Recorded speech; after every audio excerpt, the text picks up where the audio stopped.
पहले के लोग कसम खाते थे, मां कसम, मैं गंगा की सौगंध खाता हूं, ऐसा है वैसा। पहले किसकी कसम खाते थे? मैं गंगा कसम खाता हूं, मैं भगवान कसम खाता हूं, मैं गीता की कसम खाता हूं, जो कहूंगा सच कहूंगा, सच के सिवा कुछ नहीं कहूंगा। भाई गीता की ये जो आन है, सौगंध है, गीता की सौगंध तब खाओगे ना जब गीता को जानोगे, गीता के महत्व को समझोगे। अब गीता के महत्व को समझोगे ही नहीं तो गीता की झूठी कसम खाने में देर कितनी लगनी है। मां कसम, भाई मां की महिमा को जानोगे तब तो मां की आन का सम्मान रखोगे, गीता को जानोगे तब तो गीता का सम्मान करोगे। कसम खा लेने से क्या होगा? आदमी 100 कसम खा के झूठ बोल देता है। क्यों बोल रहा है? क्योंकि धर्म का पाठ पढ़ा ही नहीं। धर्म का पाठ पढ़ेगा तो हरिश्चंद्र बाजार में बिक गए थे, पर उन्होंने अपना सत्य, अपना धर्म नहीं छोड़ा था। पत्नी तारा बिक गई बाजार में, पुत्र रोहित बिक गया। क्या क्या कहानी पढ़ना जरा साहब। मैं कहता हूं कि हर विद्यालय, हर स्कूल में बच्चों को हरिश्चंद्र की कथा जरूर पढ़ानी चाहिए, ताकि बच्चे सत्य बोलना सीखें। भैया हरिश्चंद्र के बारे में क्यों नहीं पढ़ाया जाता? बाबर के बारे में क्यों पढ़ाया जाता है? क्या मतलब हमारा बाबर से? हरिश्चंद्र के बारे में पढ़ोगे तो हरिश्चंद्र जैसे सत्यवादी बनोगे। और आज इस देश में सत्य बोलने वालों की बड़ी कमी है, हर तरफ झूठे लोग हैं। औरों की तो छोड़ो, बेटा झूठा हो रहा है। जब अपने धोखा देते हैं ना तो दर्द ज्यादा होता है। भाई बेटा ही धोखा दे दे तो आदमी भरोसा किस पे करेगा? सबसे भरोसेमंद तो पुत्र ही होता है, सबसे भरोसेमंद तो पिता ही होता है, सबसे भरोसेमंद तो मां ही होती है। लेकिन मां ही धोखा दे दे, पत्नी ही धोखा। पत्नी और पति ये रिश्ते किस पर चलते हैं? बोलो, विश्वास पर चलते हैं। लेकिन आपने कभी सोचा कि वो आदमी, राजा नाम का लड़का, कभी सोचा नहीं कि मेरी पत्नी मुझे मरवा देगी? वो तो अपनी पत्नी के साथ खुश था। पत्नी एकांत में ले गई और अपने पति को मरवा दिया। जब उसे पता लगा मेरी पत्नी ही मुझे मरवा रही है, तो बेचारा वो तो उसी समय मर जाएगा, बिना मारे मर जाएगा। जब अपने ही धोखा देंगे तो आदमी तो तुरंत मर जाएगा। हमें आप पर बड़ा भरोसा है, आपको हम पर बड़ा भरोसा है, पर हम आपका भरोसा तोड़ दें तो आदमी खड़ा खड़ा गिर जाए। यार अब किस पे फिर विश्वास करें? आदमी को चाकू तलवार गोली से मारने की जरूरत नहीं है। जब आप किसी का भरोसा तोड़ देते हैं तो वो अपने आप मर जाता है। यही तो मरना। बेटे, आजकल के बेटे माँ बाप का भरोसा तोड़ देते हैं तो क्या समझते हो आप? आपके माँ बाप मर ही तो गए, वो मरे बराबर हैं। जब किसी मां को पता लगता होगा कि मेरी बेटी फलाने के संग भाग गई, तो आपको क्या लगता है? आपकी मां खुशियां मना रही होगी? बेचारी वो तो चलती फिरती को मुर्दा हो गई। वो क्या कहे, किसको कहे कि मेरी अपनी बेटी ने जब मुझे धोखा दिया तो मैं अब किससे क्या कहूं? मेरे अपने बेटे ने यदि धोखा दिया तो मैं फिर किससे क्या उम्मीद करूंगा? क्या उम्मीद आपसे करूं? क्या उम्मीद आपसे करूं? अरे सबसे बड़ी उम्मीद तो अपनी बेटी और अपने बेटों से ही तो होती है, अपने भाई से ही तो होती है। पर अपना भाई ही मुझे जहर दे दे तब तो फिर बिना जहर के मर जाऊं भाई। क्यों? ये संसार किस पर चल रहा है? विश्वास पर। और विश्वास को मजबूत करना है, धर्म को मजबूत करना है, सत्य को मजबूत करना है, तो बच्चों को हरिश्चंद्र का पाठ जरूर पढ़ाना चाहिए स्कूलों में। कि हरिश्चंद्र का पूरा त्याग बताओ कि बाजार में क्यों बिके वो। विश्वामित्र जी उनकी परीक्षा लेना चाहते थे। वशिष्ठ जी ने कह दिया स्वर्ग में। एक बार स्वर्ग में मीटिंग हुई तो सारे ऋषि आए, कश्यपोत्री विश्वामित्रोथ गौतम जमदग्नि भरद्वाज, ये सारे ऋषि आए। कश्यपोत्री वशिष्ठस्य विश्वामित्रोथ गौतम, कश्यपत्री विश्वामित्र वशिष्ठ जमदग्नि भारद्वाज, ये सब ऋषि स्वर्ग में पहुंचे। वहां पर विश्वामित्र और वशिष्ठ जी भी आए। तो वहां स्वर्ग में एक प्रश्न खड़ा हुआ देवताओं के सामने, बताओ धरती में सबसे बड़ा धर्मात्मा कौन है? तो गुरु वशिष्ठ जी ने कहा कि इस समय पूरे धरती में मृत्यु लोक में सबसे बड़ा धर्मात्मा और सत्यवादी कोई है तो राजा हरिश्चंद्र है। किसने बोला ये बात? वशिष्ठ जी ने बोला। किसने बोली ये बात? कहां बोली? स्वर्ग लोक में मनुष्य लोक के मनुष्यों का प्रशंसा चल रही है, बड़ाई तारीफ के धर्म देवताओं के पास भी इतना बड़ा धर्म नहीं है जितना धर्म राजा हरिश्चंद्र के पास। राजा हरिश्चंद्र बहुत बड़े धर्मात्मा हैं, बहुत बड़े सत्यवादी हैं। अच्छा, विश्वामित्र जी को लगा कि मैं परीक्षा लेकर देखूंगा, तो विश्वामित्र जी परीक्षा लेने आए। अब देखो परीक्षा कितनी टेढ़ी होती है। आप लोग कहते हो ना गुरुजी हम तो सत्य पर धर्म पर चल रहे हैं, भगवान बड़ी परीक्षा ले रहे हैं। अरे भैया सत्य पर चलोगे तभी तो परीक्षाएं होंगी, और परीक्षा के बाद ये निष्कर्ष निकलेगा कि आप धर्म पर चलते हैं, परिस्थितियां कैसी भी हों पर आप धर्म नहीं छोड़ते। यही तो परीक्षा है। इसलिए अपने धर्म पर अडिग रहो, चुनौतियां आएंगी। अब विश्वामित्र जी ने कहा कि मैं हरिश्चंद्र की परीक्षा लूंगा। अब विश्वामित्र जी आए हरिश्चंद्र के पास। हरिश्चंद्र अयोध्या के राजा थे। ये हरिश्चंद्र कौन है बता दूं? भगवान राम के पूर्वज। भगवान राम के कौन है ये? इन्हीं हरिश्चंद्र के वंश में आगे चल के भगवान राम का जन्म हुआ, प्रकट हुए। ये राम के पूर्वज हैं हरिश्चंद्र। तो हरिश्चंद्र के पास विश्वामित्र जी आए। तो विश्वामित्र जी ने कहा कि हरिश्चंद्र मुझे यज्ञ करना है, मुझे कुछ धन चाहिए।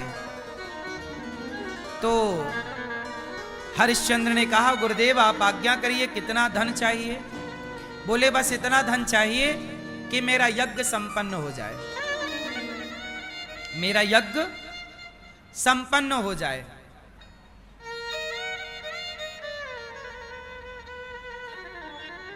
यज्ञ संपन्न हो जाए, ठीक है। उन्होंने ये कहा कि हाथी पर बैठ करके, देखो उस समय विश्वामित्र जी ने कहा कि मैं हाथी पर बैठ करके सिक्का उछालूंगा, जितने ऊपर तक सिक्का जाएगा, पहले सोने के सिक्का चलते थे, जितना ऊपर सिक्का जाए उतना धन चाहिए, मतलब उतना ऊंचा सोने का ढेर, इतना धन चाहिए मुझे यज्ञ के लिए। तो हरिश्चंद्र बोले ले जाओ। विश्वामित्र जी बोले पर मुझे यज्ञ करने में अभी 1-2 साल का टाइम लगेगा, पर मैं इतना धन कहां रखूंगा, इसलिए हरिश्चंद्र ऐसा करो कि मेरा धन तुम संभालो, मतलब मेरा धन अभी तुम अपने पास रखो, आपने मुझे दे दिया पर जब जरूरत पड़ेगी तो मैं आपसे अपना धन ले लूंगा। विश्वामित्र जी चले गए। अब विश्वामित्र जी ने रची माया, क्योंकि परीक्षा लेनी थी हरिश्चंद्र की, तो विश्वामित्र जी ने रची माया, अपनी माया से एक कन्या को प्रकट किया, सुंदर सी लड़की, जवान। वो लड़की गई और हरिश्चंद्र से बोली कि मैं आपसे विवाह करना चाहती हूं। तो हरिश्चंद्र बोले कि मैं तो शादीशुदा हूं, मैं आपसे विवाह नहीं कर सकता, मेरी तो पत्नी भी है और मेरा पुत्र भी है रोहित, पत्नी का नाम तारा है, मेरी पत्नी बड़ी पतिव्रता है, मैं पराई स्त्री के बारे में सोच भी नहीं सकता। पर वो स्त्री तो लिपटने लग गई, नहीं नहीं महाराज आपको तो हमसे विवाह करना पड़ेगा, आप हमारे मन की भावना नहीं समझ रहे हैं, हम कहाँ जाएं, हम तो आपसे विवाह करेंगे। बोले हम विश्वामित्र की पुत्री हैं, हमसे विवाह करो। नहीं कर रहे थे तो विश्वामित्र जी आ गए। विश्वामित्र जी बोले, राजन हमारी पुत्री आपसे विवाह करना चाहती, कर क्यों नहीं लेते? नहीं महाराज, मैं नहीं कर सकता, मैं पतिव्रता, मेरी पत्नी है, मैं नहीं कर सकता विवाह। हरिश्चंद्र ने कहा कि मुझे मेरा राज्य छोड़ना पड़े, मुझे मेरा शरीर छोड़ना पड़े, परिवार छोड़ना पड़े, मैं छोड़ दूंगा गुरुदेव, पर मैं अपने धर्म को नहीं छोड़ूंगा। मैं अपनी पत्नी का पति हूं, मैं अपनी पत्नी को धोखा नहीं दे सकता, मैं धर्म नहीं छोड़ूंगा। मेरा धर्म है कि मैं अपनी पत्नी को धोखा ना दूं। देखिए पत्नी के प्रति कितना सम्मान था।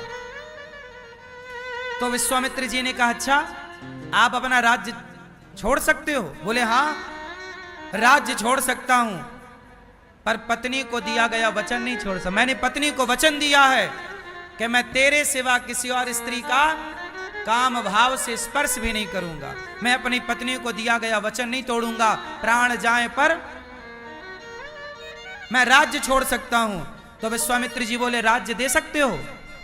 बोले हाँ दे सकता हूं। किसे दे सकते हो? मुझे दे सकते हो। विश्वामित्र जी बोले, तुम मेरी बेटी से ब्याह नहीं कर रहे हो तो एक काम करो, मुझे अपना राज्य दे दो, या मेरी बेटी से ब्याह करो या मुझे अपना राज्य दो। हरिश्चंद्र बोले, ठीक है गुरुदेव, मैं अपना राज्य आपको देता हूं। तुरंत अपना राज्य विश्वामित्र जी को सौंपकर अपना मुकुट उतार दिया। विश्वामित्र जी ने कहा, मैं राजा हो गया, अब एक काम करो, ये सारे राजसी वस्त्र उतारो। राजा, अब मैं राजा हो गया, अब एक काम करो राजन, ये सारा राज्य मेरा हो गया? बोले हाँ हो गया। अब एक काम करो, जो आपने मुझे यज्ञ के लिए स्वर्ण मुद्राएं देने का बोला था, अब वो मुझे दो। अब हरिश्चंद्र फंस गए। हरिश्चंद्र बोले, मैंने तो अपना सारा राज्य दे दिया। जब सारा राज्य ही दे दिया तो वो स्वर्ण मुद्राएं तो राज्य में ही रखी हैं। बोले नहीं, आपने बोला था कि मैं आपको यज्ञ करने के लिए धन दूंगा, स्वर्ण मुद्राएं दूंगा, आप मुझे दो। तब हरिश्चंद्र ने कहा कि गुरुदेव ऐसा है कि मुझे 1 महीने का टाइम दो। कितने महीने का टाइम दो? अपनी पत्नी, अपने पुत्र और स्वयं को लेकर के हरिश्चंद्र राज्य से निकल गए। सोचिए, राज्य त्याग दिया पर धर्म नहीं त्यागा, पत्नी को दिया गया वचन नहीं त्यागा। ये बात आज के हर उस पुरुष को सुनना चाहिए जो पड़ोसन को ताकते रहते हैं, ताकते रहते तुझको सांझ सवेरे।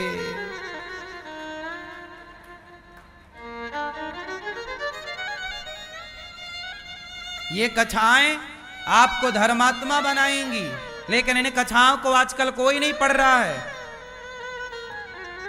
देखो धर्म कैसा है। राज्य त्याग दिया, इतना वैभव संपन्न राज्य था हरिश्चंद्र जी का, पर किसके लिए त्याग दिया? वचन के लिए। और पत्नी ही तो मिल रही थी, दूसरा ब्याह कर लेते, राजा थे, 2-4 ब्याह कर लेते तो बुराई क्या थी? नहीं, पत्नी को वचन दिया है, छोड़ेंगे नहीं। और आप लोग अपनी एक पत्नी को वचन देते हो और वो मर जाए तो दूसरी जिंदाबाद, दूसरी ले आते हो।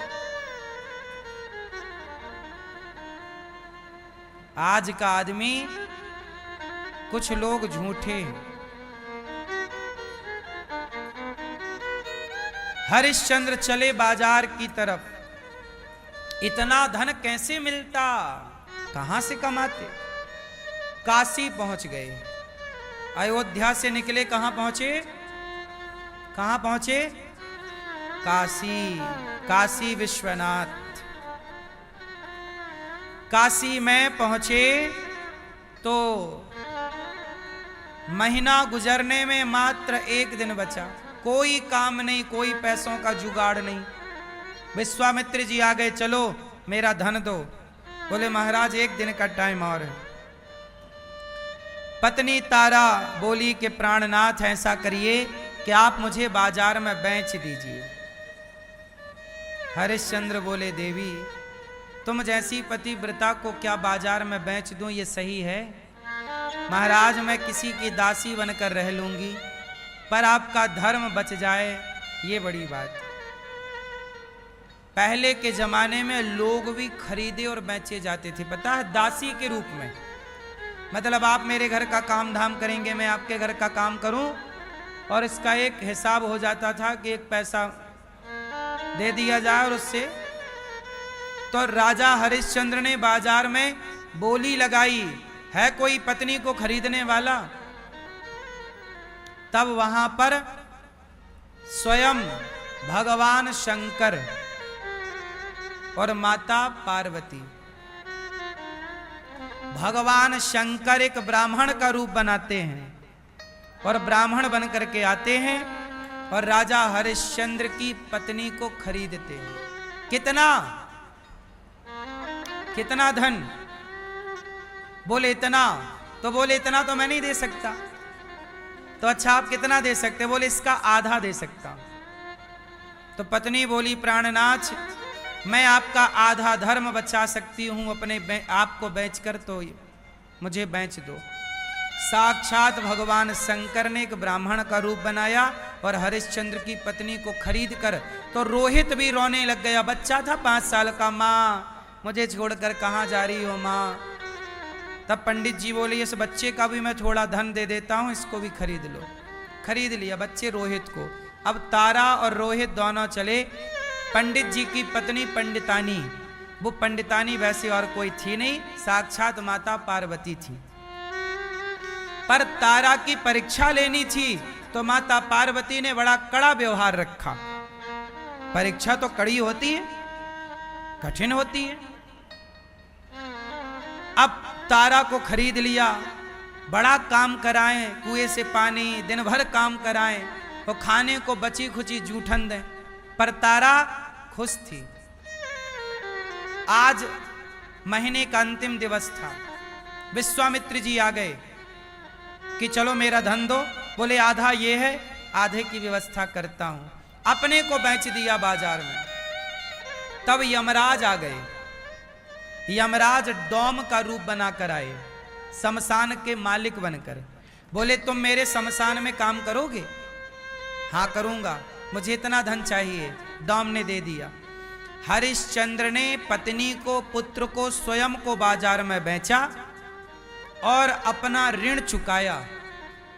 और आप लोग, कुछ लोग ऐसे हैं कि किसी का पैसा ले लेते हो तो चुकाने का नाम नहीं लेते हो। यदि किसी का पैसा खा के मरोगे तो याद रखना इस बात को, अगले जन्म में उसके घर का कुत्ता बन के तुम्हें चुकाना पड़ेगा। चुकाना तो तुम्हारे बाप को पड़ेगा।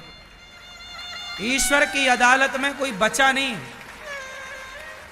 इसलिए कहता हूं कि किसी का 1 रुपए लेकर मरिएगा मत। मरने के पहले ऋण चुका दो। और मैं कहता हूं जियो ऐसे कि ऋण वर लेना ही ना पड़े। पता नहीं मर गए तो कैसे चुकेगा।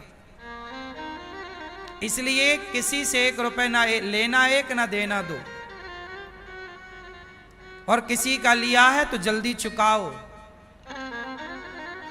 आप नहीं चुका पाओ तो आपका बेटा चुकाए। हरिश्चंद्र बाजार में बिक गए पर ऋण चुकाया। और आजकल के लोग 5,000 लेते हैं तो 5 साल तक नहीं चुकाते और बोलते हैं खा के भागे जा रहे हैं। अरे नहीं भागे जा रहे हो तो चुकाओ।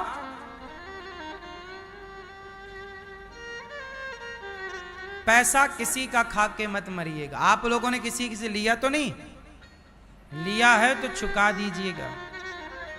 और दाल रोटी खाओ, नमक रोटी खाओ, अचार रोटी खाओ, पर कर्जे का घी मत पीना। कर्जे का घी ना पीना, भले नमक रोटी खाना। कर्जा ना हो सिर पर, वही सुखी है जिसके सिर पर कोई कर्जा नहीं है।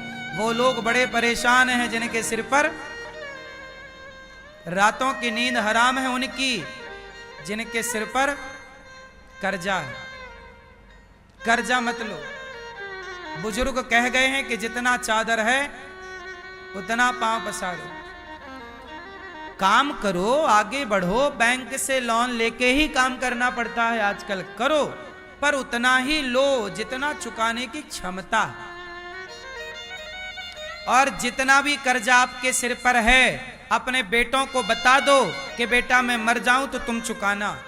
आपके घर का पूरा किस्सा आपके बेटों को पता होना चाहिए। बाप का ऋण बेटा चुकाता है, और वह बेटा नालायक है जो अपने बाप का कर्जा नहीं चुकाता। इसलिए बेटों को धर्म का पाठ पढ़ाओगे तो कर्जा चुकाएगा, वरना बेटा बोलेगा बाप से लिया दिया था, बाप को जहां बाप तो मर गया, हम क्या करें। जिसे नहीं चुकाना उसके पास लाख बहाने हैं, जिसे नहीं चुकाना उसके पास लाख बहाने हैं, और जिसे चुकाना है उसके पास कोई बहाना नहीं, सिर्फ चुकाना है। यही ईमानदारी। राजा हरिश्चंद्र बिक गए बाजार में, पर धर्म को नहीं जाने दिया।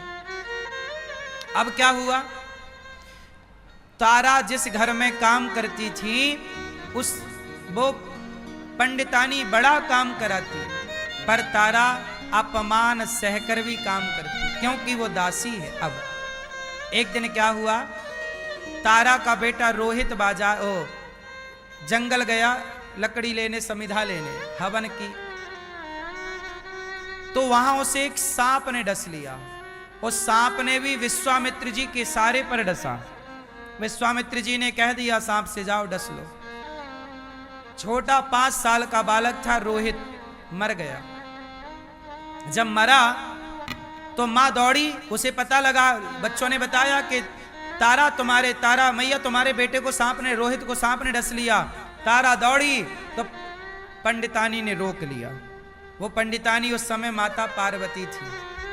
पार्वती मैया ने रोक लिया, कहां जा रही है, चल अभी भोजन बना, पहले भोजन बना, पहले घर के बर्तन धुल, और मेरे पांव में जरा तेल लगा, फिर तेरे बेटे को देखने जाना। तुझे तो काम ना करने का बहाना चाहिए। सोचो बेटा मरा पड़ा है, सांप काटा, तड़प रहा है, पर पंडितानी मतलब माता पार्वती जाने नहीं दे रही। तो तारा नहीं गई कि मैं दासी इनकी हूं। देखो जरा, धर्म, बेटे के मरने के बाद भी धर्म का पालन है। आजकल का आदमी कहां धर्म पालन कर रहा है। जरा दुख संकट आए तो सारा धर्म भूल जाता है आदमी। उन्होंने सांप काटा था सवेरे 8 बजे। पूरा दिन उसे घर में माता पार्वती ने बिजी रखा। यही परीक्षा है, देखो कठिन। तुम तो जरा सी परीक्षाओं में विचलित हो जाते हो।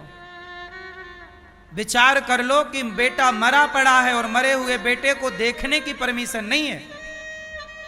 क्यों? बोले आप बिक चुके हैं बाजार में, आप दासी हैं, तो पहले रोटी बनाओ, रोजमर्रा का काम निपटाओ। दिन भर काम करती रही। जब रात को पार्वती मैया ने सोने का नाटक किया, क्योंकि वो पंडितानी के रूप में पार्वती जी थी, तो वो सो गई। तब रात को पंडितानी को सुलाकर तारा गई अपने मरे हुए बेटे को, शरीर नीला पड़ चुका, मरा पड़ा, रोई। तारा मैया रोने लग गई, हे विधाता क्या पाप हो गया हमसे कि हमें यह दंड दिया जा रहा है। लेकिन देखो धर्म का पालन तब भी है। बेटे को सोचा कि यहां पड़ा रहेगा, इसका कम से कम अंतिम संस्कार तो होना चाहिए। हरिश्चंद्र का बेटा मरा तो सोचिए उड़ाने के लिए कफन का टुकड़ा नसीब नहीं हुआ।